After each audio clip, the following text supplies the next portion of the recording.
Hi guys.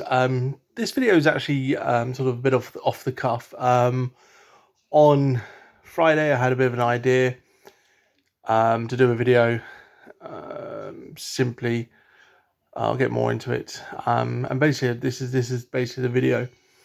Obviously, what a terrible start to that video. So on Friday, I was excited. The Premier League was coming back, and I was in a good mood. I was happy. I wasn't feeling anxious or anything like this, and it got me thinking that does sport actually affect my anxiety? Does it affect my depression?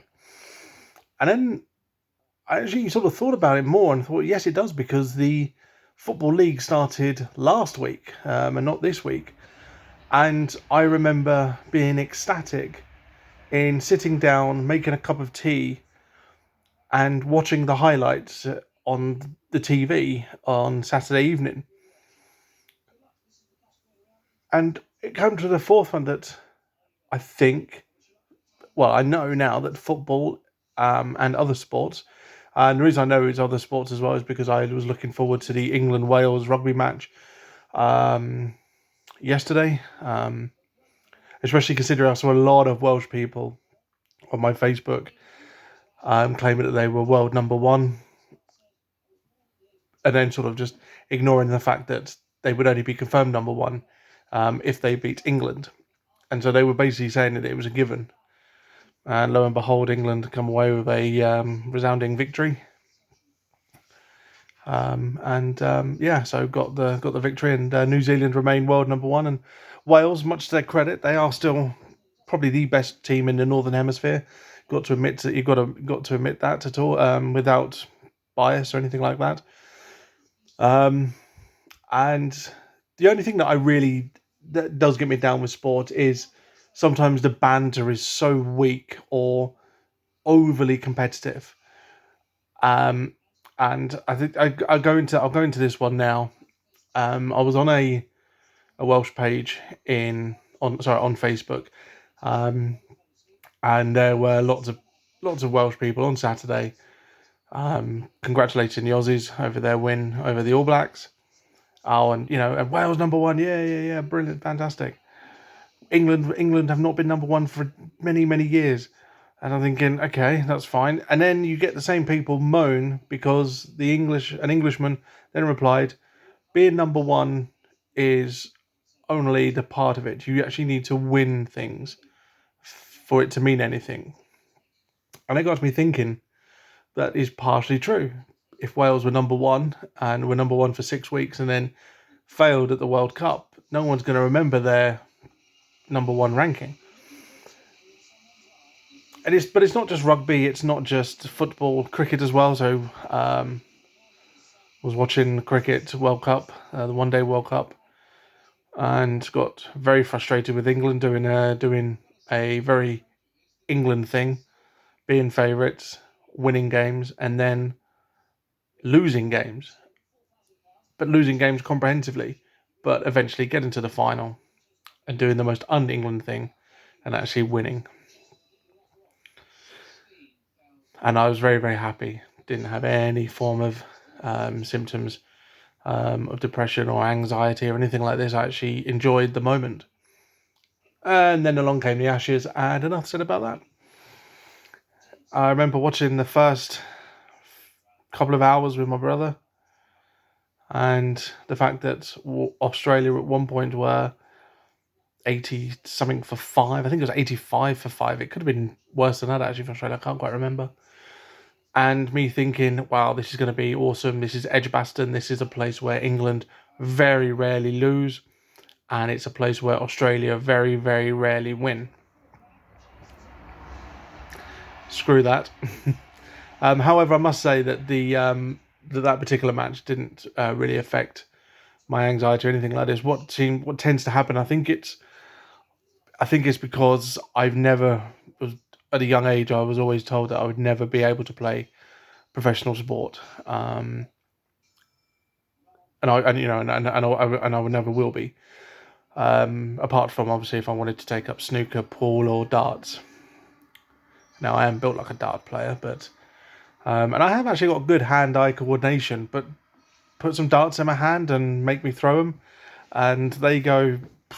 I am no Robin Hood when it comes to arrows.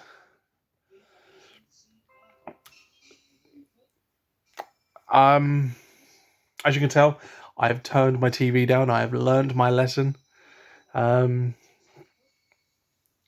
because it was weird watching a video and me thinking, yeah, I don't remember the TV being that loud. Why is it that I can only hear the TV, not myself? So yeah, football really does affect um, my state of depression and anxiety. Now, I'm not saying for one moment that it gets rid of it when it's on, because it certainly doesn't. But supporting my club and supporting my nation really it's sort of like it's like an adrenaline rush. Sorry, excuse me, itchy nose. Like a real adrenaline rush, and I get that as well when I say just watching clubs that I have no support for, just watching highlights of football. Watched the other night. I watched the Indy racing, whatever it's called, IndyCar or NASCAR, whatever.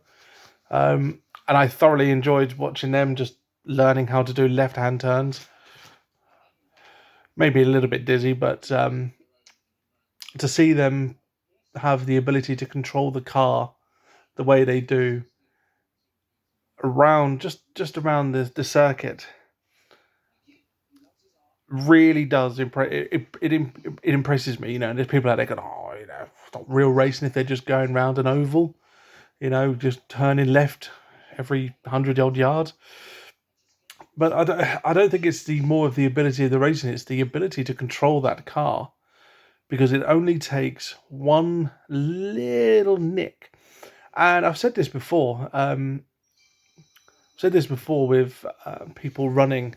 If you were to walk and someone was to bump into you, you're gonna either knock them a millimeter or they'll knock you back a little bit. But do it running, and you could end up losing your balance and falling over.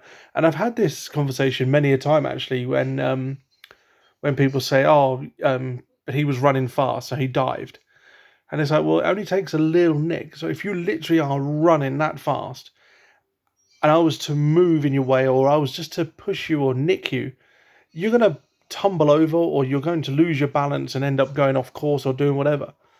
People don't seem to understand that. That's something that I thought that you'd learn in middle school or prep school or whatever school you went to. But yeah, that impressed me. So yeah, sports really does alleviate my symptoms. As I say, I was not allowed to become a professional footballer, which was absolutely gutting. I actually remember in '97, because I remember the guy I told. So, and that would have been when I was at catering college. I woke up one day in absolute. It was just constant sweat, and I was really warm, but I felt cold. And so I had a shower, and whilst in my shower, I actually remembered my dream, and I think this is probably what made me sweat.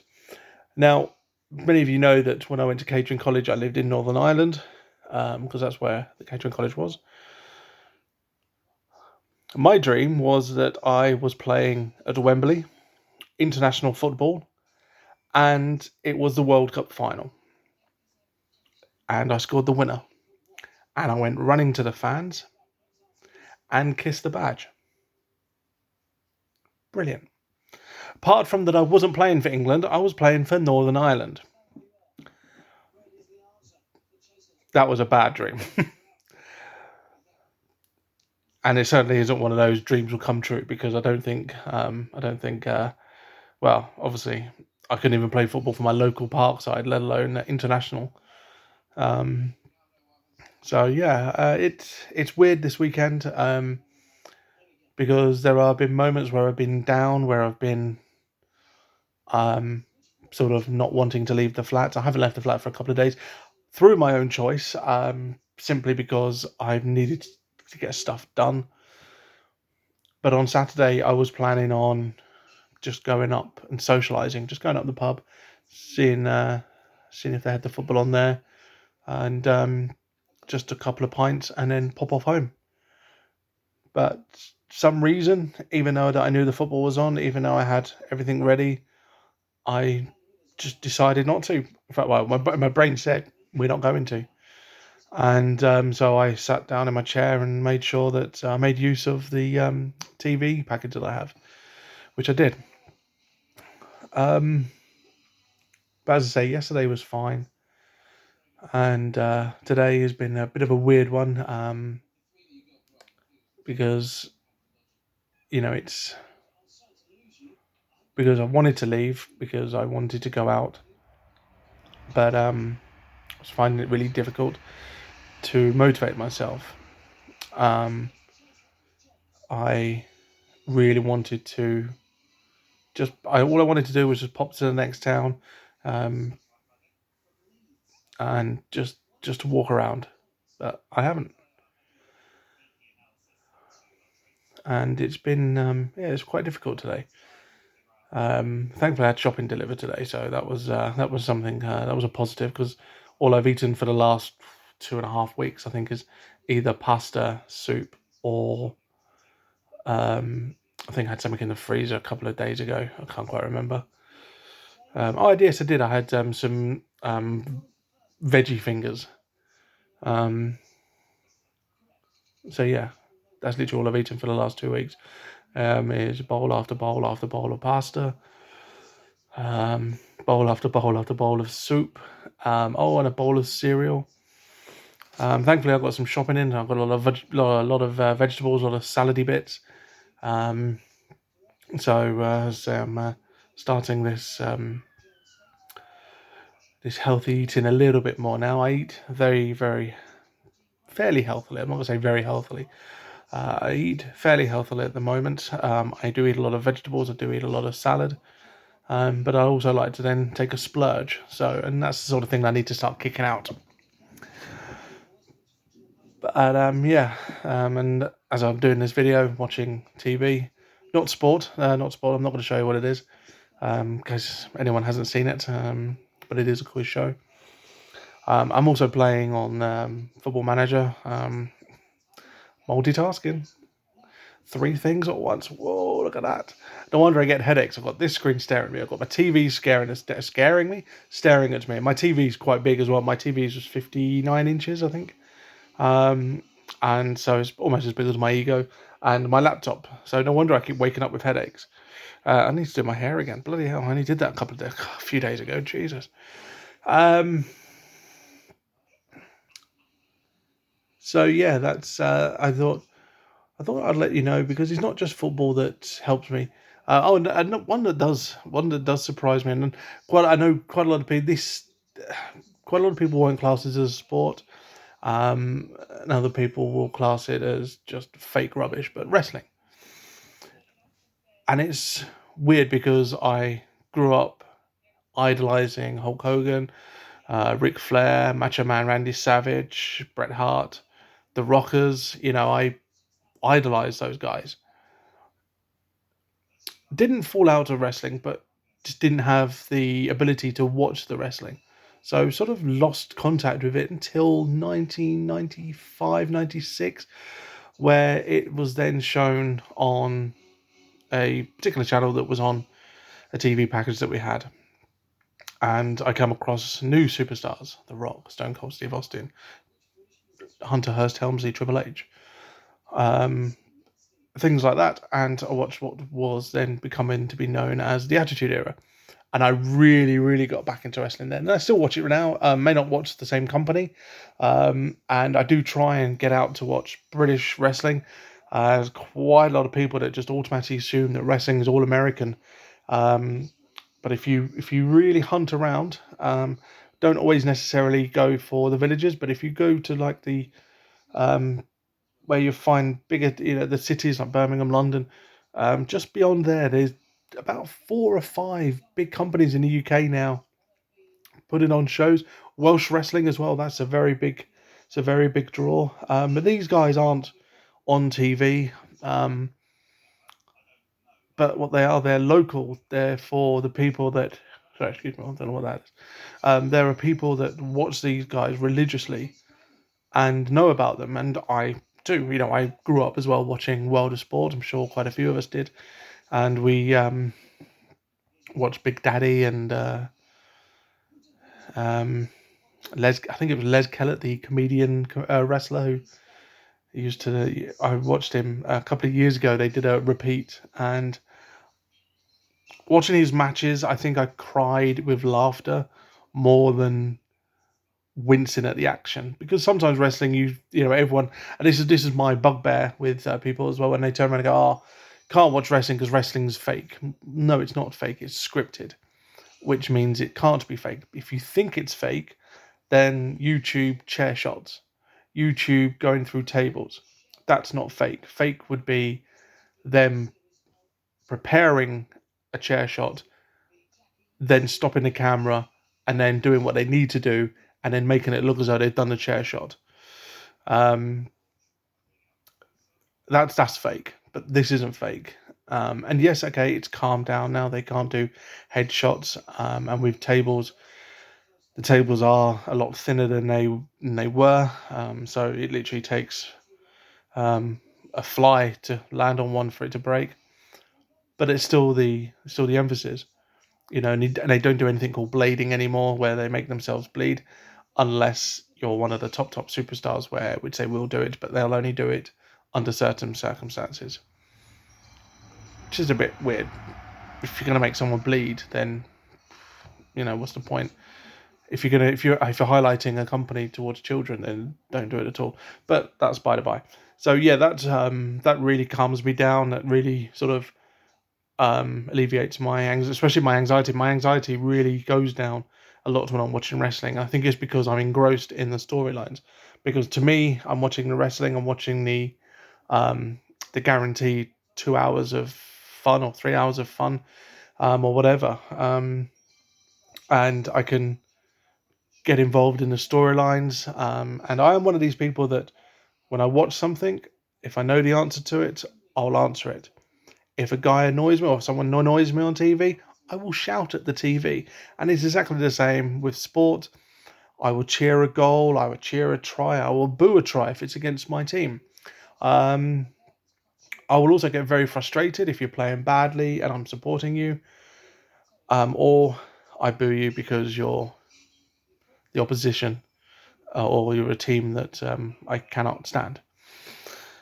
So yeah, that's me in sport. We've had a tumultuous affair. I can't do anything like I used to. Not been able to do anything professional. I do remember the doctor telling me I did get told once, because they asked what I wanted to be when I grew up, and I said I wanted to work in football, but I couldn't be a professional footballer. And they said, well, why don't you become a commentator? And I looked into it, and I did the silly thing of I saw the word journalism and it put me off, and I just said, nope, not doing it. But that's it's the wrong course to take, because it's not. You don't just have to be a journalist to do anything like that. It helps because it means that you have an understanding of that particular sport, you have a way with words, and you can come across. But that wasn't the only course, and I just gave up in the end, which was a bit silly of me, because not to blow my not to blow my own trumpet, but some people, I did I'm doing a voiceover course, and we had to give feedback on each other's voices. And there's quite a few people who have said that I've got a voice for TV or radio adverts, or doing like commentary on e-videos and things like this. And it sort of got me thinking that could have been the route that I could have gone down and could have used it to my advantage. But hey ho. Anyway, that is me. I've baffled on now for 19 odd minutes. And so, yeah, thank you very much for listening once again. Please do share this video. Please do subscribe to my page. I'm not getting paid by YouTube or anything like this. This is all done sort of for my own benefit, really, just to make a record of it. So yeah, toodle pip.